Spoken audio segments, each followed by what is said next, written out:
Hey guys, welcome back. This is the last segment of Harry Potter and the Sorcerer's Stone.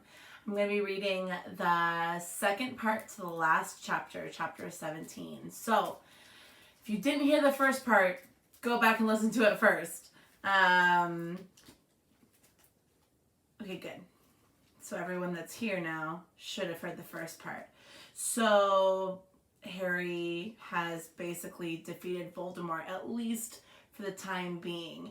He was able to, because of his mother's love that protected him, save the Sorcerer's Stone, which Dumbledore and Nicholas Flamel have actually decided to destroy, that no one needs to have that much power. And Harry was saved and was talking to Dumbledore in the hospital wing, and that is where we left off. Dumbledore had a nice tasty treat of a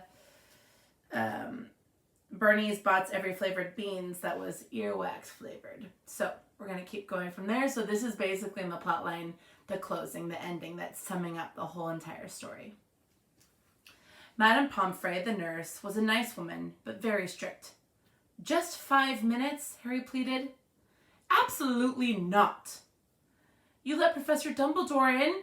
"Well, of course. He was the headmaster. Quite different. You need rest." "I am resting. Look, lying down and everything." "Oh, go on, Madame Pomfrey."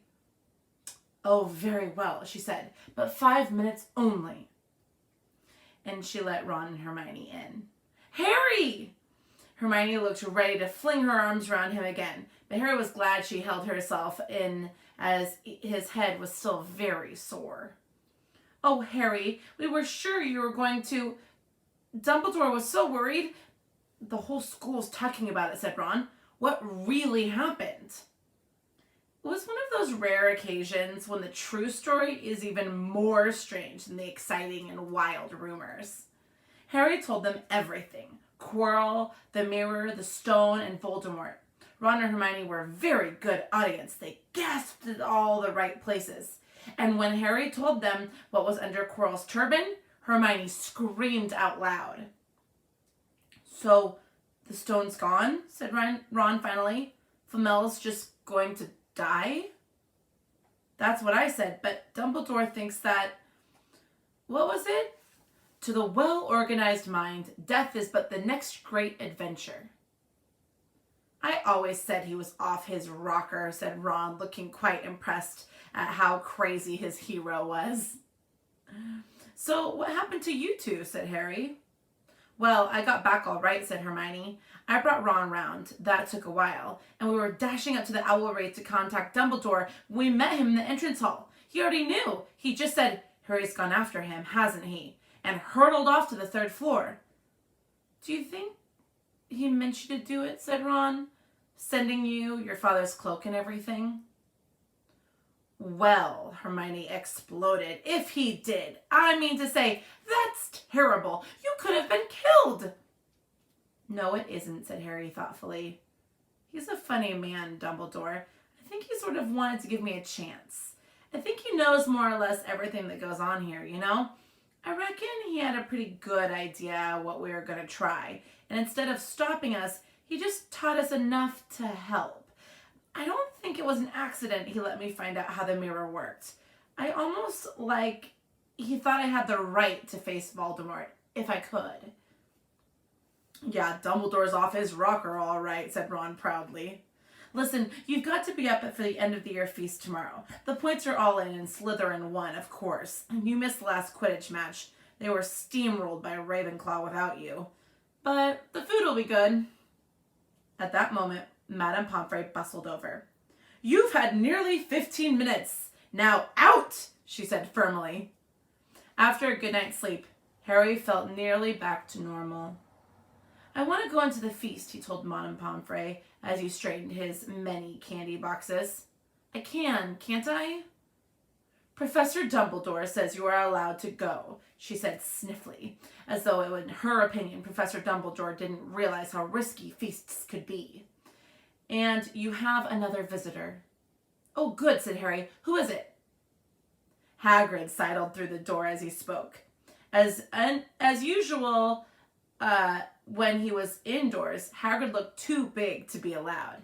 He sat down next to Harry, who took one look at him and burst into tears. "It's all my ruddy fault," he sobbed, his face in his hands. "I told the evil Git how to get past Fluffy. I told him. It was the only thing he didn't know, and I told him. You could have died. All for a dragon egg. I'll never drink again. I should have been chucked out and made to live as a muggle." "Hagrid," said Harry, shocked to see Hagrid shaking with grief and remorse, great tears leaking down into his beard. "Hagrid, he'd have found out somehow. This is Voldemort we're talking about. He'd have found out if you hadn't told him." "Ah, could have died," sobbed Hagrid. "And don't say the name." "Voldemort," Harry bellowed, and Hagrid was shocked. He stopped crying.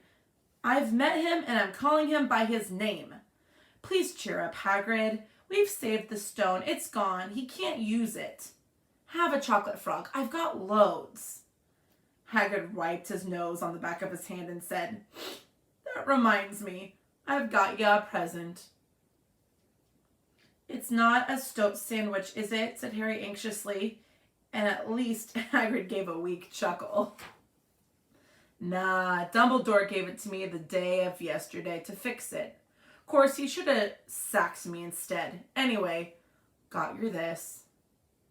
It seemed to be a handsome leather-covered book. Harry opened it curiously. It was full of wizard photographs. Smiling and waving at him from every page were his mother and father. "Sent owls off to all your parents' old school friends asking for photos. Knew you didn't have any. Do you like it?"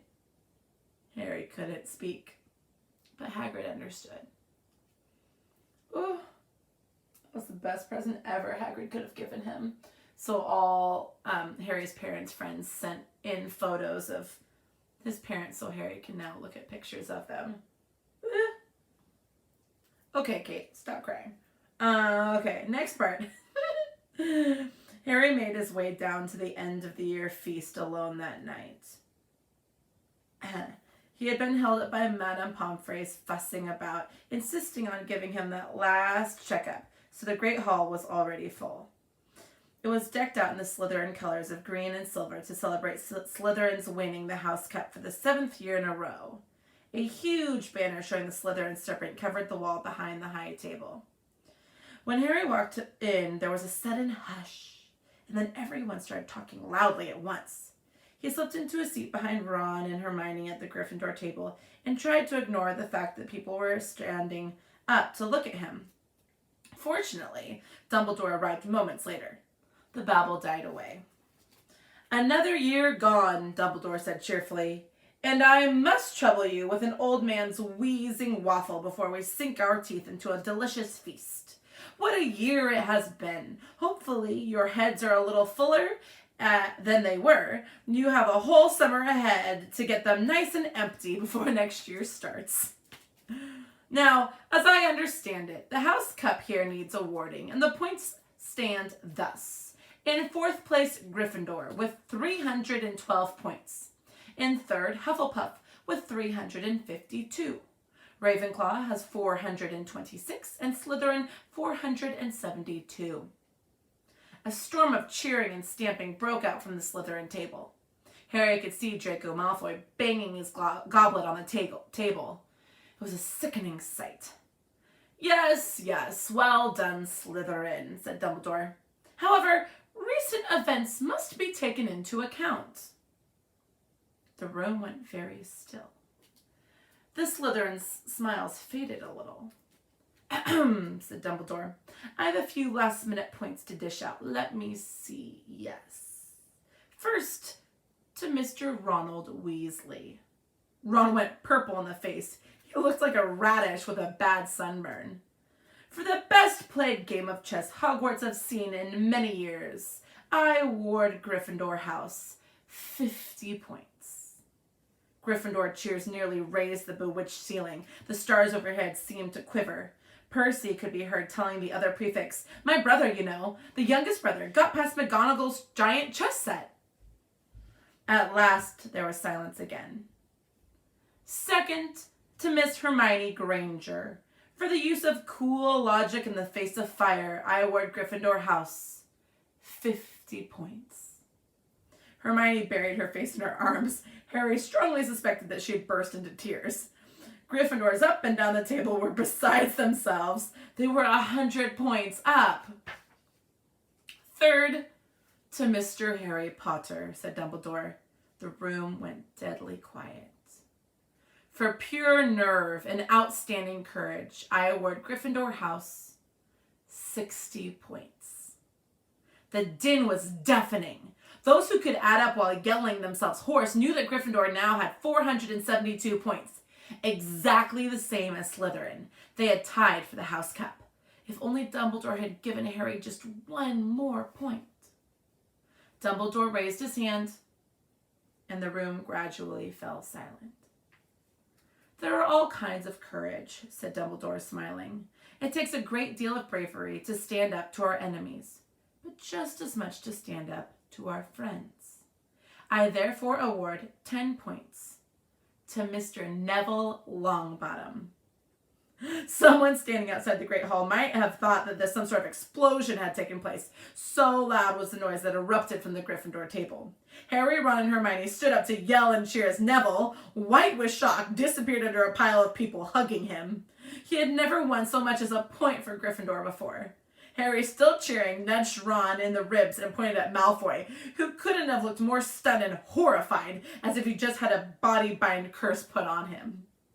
Which means, Dumbledore called over the storm of applause for Ravenclaw and Hufflepuff for cheering the downfall of Slytherin, we need a change of decoration.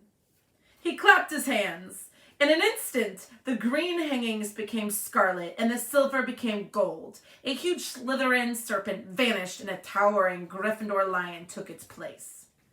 Snape was shaking Professor McGonagall's hands with a horrible, forced smile. He caught Harry's eye, and Harry knew at once that Snape's feelings towards him hadn't changed one jot. This didn't worry Harry. It seemed as though life would be back to normal next year, or as normal as it ever was at Hogwarts. It was the best evening of Harry's life, better than winning at Quidditch, or Christmas, or knocking out mountain trolls. He would never, ever forget tonight. Harry had almost forgotten about the exam results were still to come, but come they did. To their great surprise, both he and Ron passed with good marks. Hermione, of course, had the best grades of the first years. Even Neville scraped through his good herbology marks up for his abysmal potions ones. They had hoped that Goyle, who was almost as stupid as he was mean, might be thrown out, but he had passed too. It was a shame because, as Ron said, you couldn't have everything in life. And suddenly, their wardrobes were empty. Their trunks were packed. Neville's toad was found lurking in a corner of the toilets. Notes were handed out to all the students warning them not to use magic over the holidays. I always hope they'll forget and give us these, said Fred Weasley sadly. Hagrid was there to take them down to the fleet of boats that sailed across the lake. They were boarding the Hogwarts Express, talking and laughing as the countryside became greener and tidier, eating Bernie's Butts every flavor beans as they sped past Muggle towns, pulling off their wizard robes and putting on jackets and coats, pulling onto platform 9 3/4 at King's Cross Station. It took quite a while for them to get off the platform. A wizened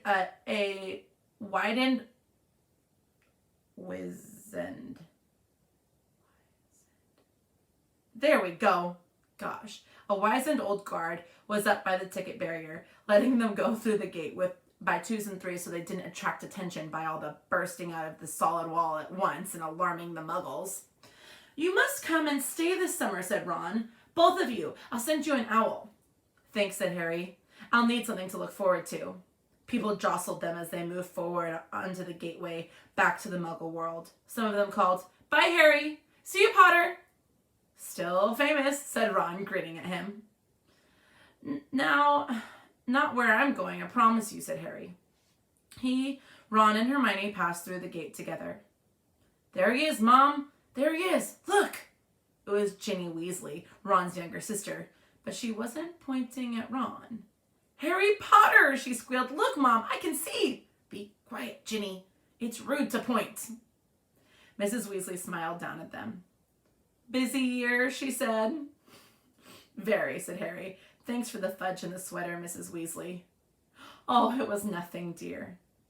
Ready, are you? It was Uncle Vernon. Still purple-faced, still mustached, still looking furious at the nerve of Harry, carrying an owl in a cage in a station full of ordinary people. Behind him stood Aunt Petunia and Dudley, looking terrified at the very sight of Harry.